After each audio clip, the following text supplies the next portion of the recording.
بہت سے لوگ کہتے ہیں کہ مجھے کیسے پتا اللہ مجھ سے خوش ہے. اسکالرز اس کا ایک جواب دیتے ہیں کہ اگر تیرا نماز پڑھنے کا دل کر رہا ہے اور کوئی نیکی کرنے کا دل کر رہا ہے تو یہ ایک سائن ہے اللہ تم سے خوش ہے, کیونکہ توفیق اللہ کی طرف سے. حضرت عمر صلی اللہ عنہ کہتے تھے کہ مجھے یہ ڈر نہیں ہے کہ میری دعا قبول ہوگی کہ نہیں, مجھے یہ ڈر ہے کہ مجھے دعا کرنے کی توفیق بھی ہوگی کہ نہیں ہوگی. دعا کی بھی توفیق ہوتی. اگر ایک بندہ ہینڈ ریز کر رہا ہے, ثبوت ہے کہ اللہ چاہتا ہے کہ وہ اس کے پاس آئے, ادروائز ہاتھ ہی نہ اٹھاتا ہو.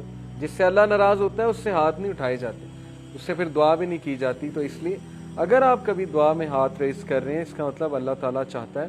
سو if you want to know how you stand before the lord, before the king, اگر آپ یہ جاننا چاہتے ہیں کہ آپ کا کیا مقام ہے اللہ کے سامنے, بادشاہ کے سامنے, پھر یہ دیکھیں کہ آپ اپنا ٹائم کیسے اسپینڈ کر رہے ہیں. بڑا سمپل کرائٹیریا, آپ کا ٹائم کہاں جا رہا ہے. اگر تو اچھے کاموں میں جا رہا ہے, پروڈکٹیو کاموں میں جا رہا ہے, اچھے کاموں میں بہت سی چیزیں, ضروری نہیں اچھے کام سے مراد نماز ہی ہے, وہ تو پیک کا اچھا کام ہے. اچھے کاموں سے مراد گھر کے کام بھی ہیں, اچھے کاموں سے مراد کسی کی مدد کرنا بھی ہے, اپنی ذمہ داری کو نبھانا بھی اچھے کام میں آتا ہے.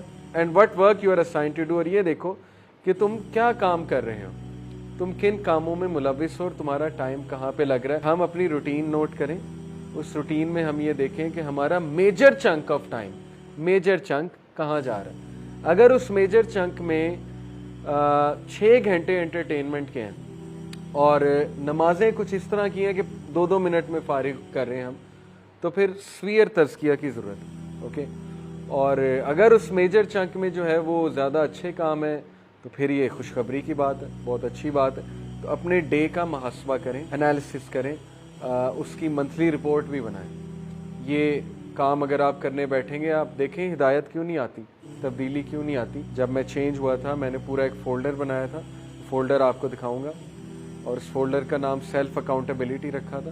اس میں پوری اپنی رپورٹ لکھتا تھا. تو جب میں کوئی غلطی کرتا تھا میں وہاں لکھتا تھا نوٹ پیڈ پہ, آج مجھ سے یہ غلطی ہوئی, یا جب کوئی اچھا کام کرتا تھا وہ بھی نوٹ کرتا تھا.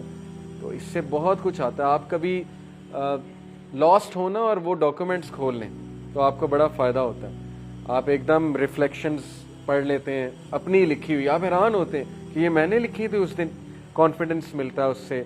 جب آپ کسی گناہ کو ریزسٹ کر رہے ہیں, لکھ لیں آج میں نے گناہ کو ریزسٹ کیا, ایسے ایسے کیا. سائیکولوجیکلی اسپیکنگ جب کوئی چیز آپ لکھ لیتے ہیں نا تو برین کے جو پاتھ ویز ہیں وہ بنتے ہیں اس چیز سے متعلق, تو وہ عادت چھوٹنے کے زیادہ چانسز ہوتے ہیں. اسی لیے جو اسکولنگ سسٹم ہے, آپ کو ٹیچر پاور پوائنٹ بھی دے سکتا ہے. اسکول جانے کی کیا ضرورت ہے, آج کل تو گوگل کلاس روم پہ ٹیچر کہ لو یہ لو پاور پوائنٹ ڈال دیا, پڑھو بیٹھ کے. لیکن وہ کیوں بورڈ پہ لکھواتا ہے؟ آپ کہتے ہیں یار یہ ساری باتیں پتہ ہے, کیوں بورڈ پہ ہمیں لکھوا رہا ہے ساری باتیں؟ کیونکہ اس کے پیچھے سائیکالوجی ہے کہ آپ جب لکھو گے آپ کو وہ چیز یاد رہے گی, اور زیادہ چانس ہے کہ آپ وہ چیز ریپیٹ کرو. تو اپنا ایک فولڈر بنا کے نا انالیسس کریں اپنی شخصیت کا, اپنے روٹین کا, اپنے ٹائم چنکس کا انشاءاللہ تعالی, اور اس کے بعد ایکشن پلان بنائیں کہ میرے روٹین میں مجھے یہ ٹرینڈ نظر آ رہا ہے کہ میں رات کے اس ٹائم بہت ضائع کرتا ہوں اور یہ چیز میرے ایمان کو خراب کر رہی ہے, تو بس اس کو ریپلیس کرنا شروع کریں.